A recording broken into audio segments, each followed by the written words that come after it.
राधे राधे। आशा करती हूँ कि आप सभी स्वस्थ होंगे। तो फेसबुक पर मेरी एक वीडियो बहुत लोगों ने पसंद किया है। वृंदावन की एक वीडियो थी।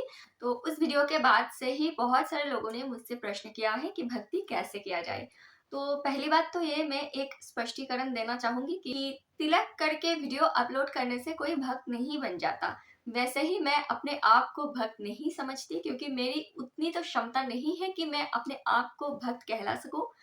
तो अगर आप कहें कि राधा नाम में या फिर कृष्ण नाम में, हालांकि दोनों ही एक ही है, नाम में रुचि कैसे लाया जाए या फिर राधा रानी की कृपा कैसे प्राप्त की जाए, ये कैसे हो सकता है, मैं आपको थोड़ी बहुत जो मुझे जानकारी है वो मैं बता सकती हूँ।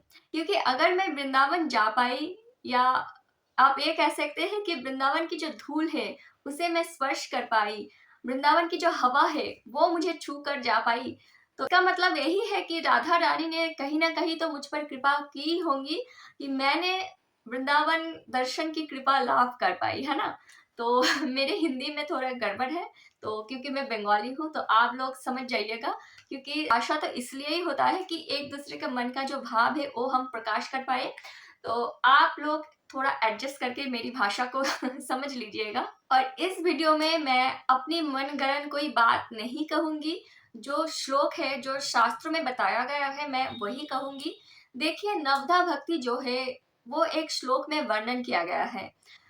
नवधा भक्ति यानी जो 9 धाप होते हैं भक्ति करने की, मतलब ये जो 9 धाप है ये अगर आप कंप्लीट कर ले तभी आप भक्त कहलाएंगे। तो श्लोक है, श्रवणम कीर्तनम विष्णु स्मरणम पाद सेवनम अर्चनम वंदनम दस्यम सख्यम आत्मा निवेदनम।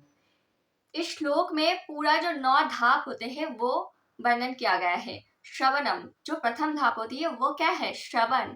और जो शेष यानी नवम जो धाप होती है वो क्या है, आत्मा निवेदन। वो तो बहुत बाद की बात है। हम जैसे लोगों की कहाँ समर्थ है कि हम आत्मा को निवेदन कर दे ठाकुर जी को, क्योंकि हम तो सांसारिक चीजों में, सांसारिक जीवों में फंसे रहते हैं, है ना। तो वो तो बात की बात होती है। तो पहला क्या है, पहला है श्रवण।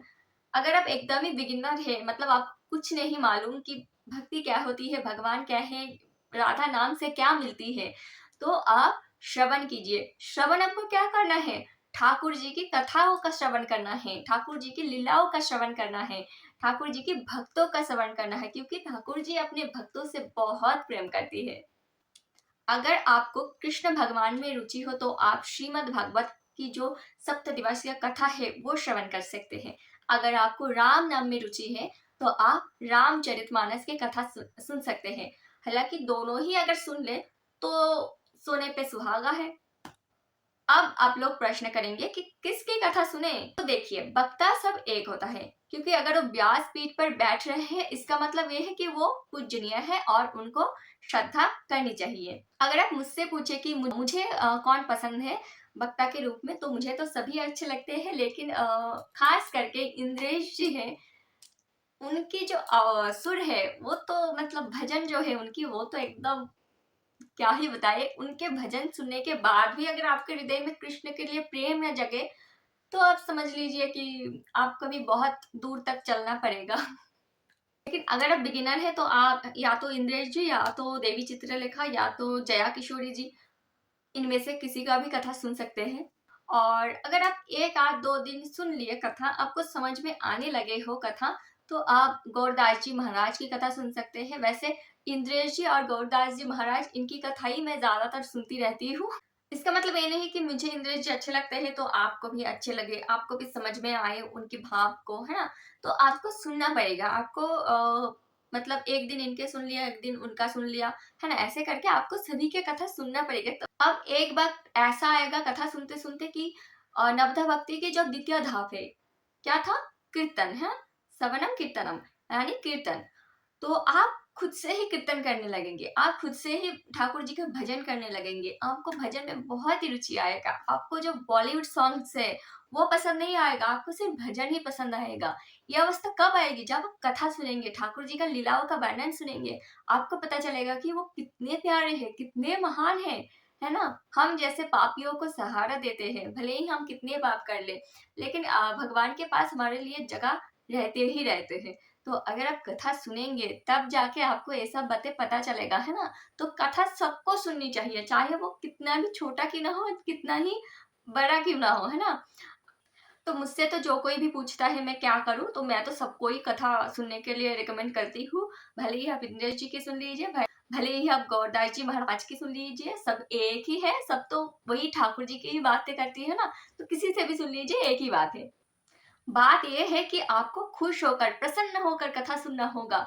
ये नहीं कि मैंने कह दिया तो हाँ, एक टास्क दे दिया कि कथा सुनना है तो कथा सुनने बैठ जाए, बस ऐसे मुँह लटका कर, तो इसमें कोई लाभ नहीं होगा। आपको समझना होगा, कथा की जो बातें हैं वो आपको समझना होगा, आपके अंदर तक घुसाना होगा, तभी तो जाके यहाँ से जाके यहाँ तक आएगा, है ना? तो प्रसन्न होके, खुश रह के कथा सुनिए और सभी को सुनाइए।